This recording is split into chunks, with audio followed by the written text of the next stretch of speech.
Ano yung hinahawakan mo?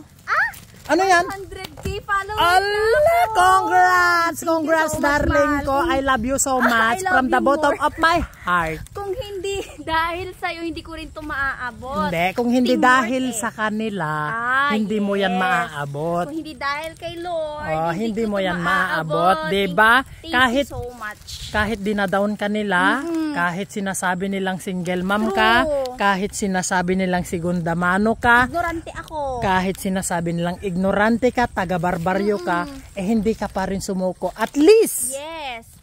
Kailan lang ako nagsimula kakabsat. Ngayon, hindi ko ma-imagine na nasa 100k followers na ako. Mas marami pa rin talagang nagmamahal sa akin kesa sa mga basher dyan. Sa 100k followers, baka 3 lang basher ko dyan. Anong masasabi mo sa mga followers na solid? Ay, sa mga solid followers ko dyan, lalo na sa mga OFW. Thank you so much mga kakabsat, sa mga walang sawang manood sa mga video ko, sa mga nag-e-enjoy, kahit minsan bored. Kunakmanin. Pero thank you so much talaga. Ano naman masasabi mo sa mga basher? Sa mga basher, manood ka lang hanggang mainis ka. Kunakmanin. I-comment mo lang yung gusto mo i-comment. Pero wag mo naman sana kaming murahin, ganon. Kumbaga, sige, kung meron kang maling nakita sa mga vlog namin, okay lang.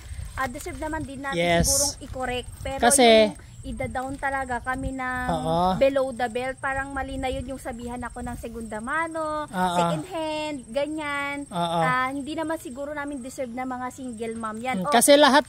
Shout out pala sa mga single mom dyan na kagaya ko. Kasi lahat ng tao nagkakamali. No. Bigyan ko ng 100k pag hindi pa nagkamali yon.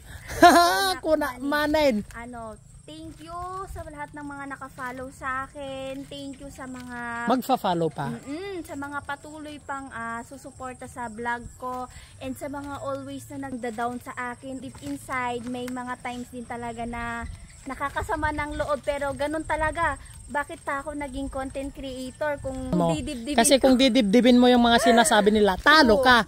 Gawan mo ng content, rurudin mo para mag-big-kill siya, para yung dila niya mag-uya-uy. Basta God bless sa lahat ng mga followers ko, and sana suportahan nyo ako sa pag-share ng video ito, kakabsat. Thank you so much. Hayaan nyo na aaralin kong mag-Ilocano para sa inyo. Para hindi ka sabihin ignorante. True. Pag nagkwantong maisan, magburas ka ng mais, para magatgatilan ka, para magatgatilan yung kudil mo. Happy 100k followers, happy Katura. Patuloy nyo po siyang suportahan. Ang aking misis na napakapangit, ay napakaganda. At kahit sinasabi nilang dinadown nila, paki ko sa inyo, ako ang asawa niyan. Kugtarang ko kayo. Excuse me with feelings and emotion. Bow.